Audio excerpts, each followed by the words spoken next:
नमस्कार बच्चों, आइए बच्चों आज हम इस वीडियो के माध्यम से एड ग्रेड अभ्यास पुस्तिका कक्षा 8 विषय विज्ञान, इसके अंतर्गत हम देखेंगे पाठ 16 जिसमें दिया है प्रकाश। देखिए बच्चों, इस पाठ के अंतर्गत दिए गए इन सभी 10 प्रश्नों के आंसर हम अपनी विज्ञान की पाठ्यपुस्तक के अनुसार किस प्रकार से पूर्ण कर सकते हैं, आइए आज हम इस वीडियो के माध्यम से जानेंगे। तो आइए देखते हैं पाठ 16 प्रकाश, इसके सभी प्रश्नों के आंसरों को हम समझेंगे।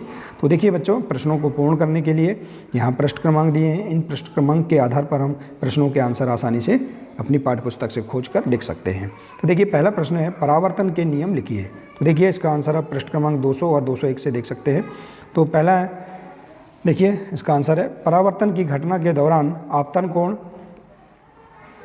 तथा परावर्तन कोण का मान बराबर रहता है। और इसी प्रकार से है, परावर्तन की घटना में आपतित किरण, परावर्तित किरण और अभिलंब तीनों एक ही तल में होते हैं। तो इस प्रकार से आप परावर्तन के नियम पृष्ठ क्रमांक 200 और 201 से देख सकते हैं।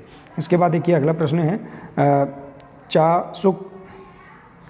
चाक्षुष विकृति वाले व्यक्ति पढ़ने लिखने के लिए किस पद्धति का उपयोग करते हैं? इस पद्धति में कितने पैटर्न होते हैं?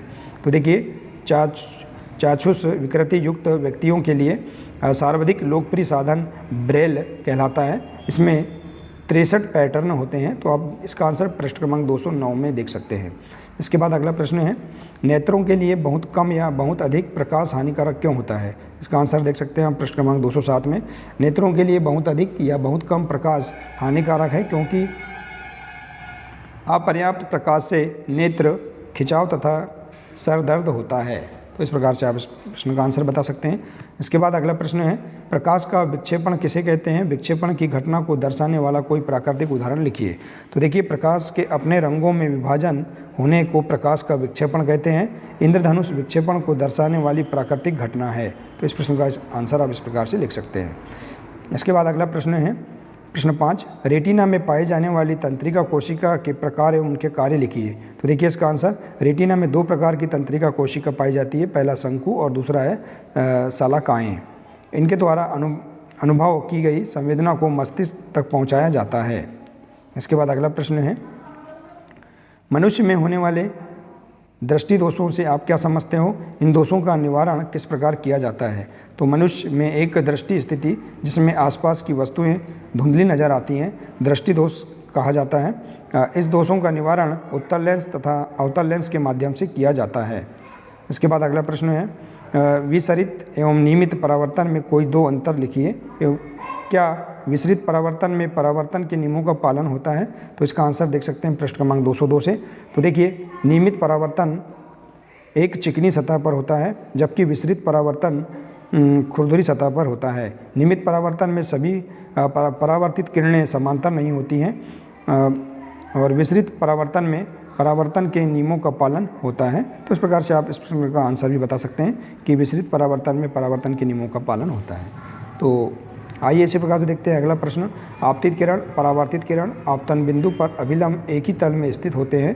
परावर्तन के इस नियम को दर्शाता हुआ एक किरण आरेख बनाइए। तो देखिए आप इसका किरण आरेख पृष्ठ क्रमांक 200 में देख सकते हैं। इस प्रकार से आप एक आपतन कोण तथा परावर्तन कोण को दर्शाता हुआ एक किरण आरेख बना सकते हैं। ठीक है। इसके बाद देखिए अगला प्रश्न है, दीर्घोत्तरी प्रश्न, मानव नेत्र का नामांकित चित्र बनाइए, इसके विभिन्न भागों के कार्य भी लिखिए।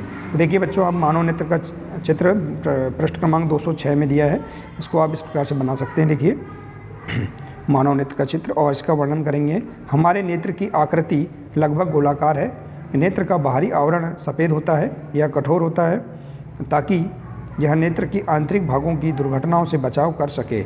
इसके पारदर्शी अग्रभाग को कार्निया या स्वच्छ मंडल कहते हैं। तो इस प्रकार से आप इसका वर्णन कर सकते हैं और भी आप पृष्ठ क्रमांक 206 से देखकर इसके बारे में लिख सकते हैं। ठीक है बच्चों, आइए इसी प्रकार से देखते हैं। अगला प्रश्न है, प्रश्न 10 है, पहला, कैलाइडोस्कोप निर्माण के विभिन्न बिंदु लिखिए। तो इसका आंसर पृष्ठ क्रमांक 204 में देख सकते हैं।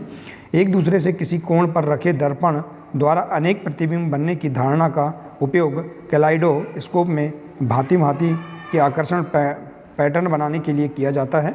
आप स्वयं भी एक कैलाइडोस्कोप को बना सकते हैं, तो इसका आंसर इस प्रकार से आप लिख सकते हैं। इसके बाद इसी के अंतर्गत दूसरा दिया है, देखिए कैलाइडोस्कोप के उपयोग लिखिए। तो कैलाइडोस्कोप इसका उपयोग नए नए पैटर्न की कल्पना करने के लिए करते हैं। अपने खिलौने को आकर्षण बनाने के लिए आप इस पर रंगीन कागज़ चिपका सकते हैं। तो इस प्रकार से आप यहाँ पर कैलाइडोस्कोप के उपयोग भी लिख सकते हैं। तो देखिए बच्चों, इस प्रकार से हम यहाँ पर इस पाठ के अंतर्गत दिए गए इन सभी 10 प्रश्नों के आंसर हम अपने विज्ञान की पाठ्य पुस्तक से आसानी से खोजकर हम इस प्रकार से इन्हें पूर्ण कर सकते हैं। तो बच्चों, आशा है कि आपको इस पाठ के अंतर्गत दिए गए सभी इन 10 प्रश्नों के आंसर आपको समझ में आ गए होंगे।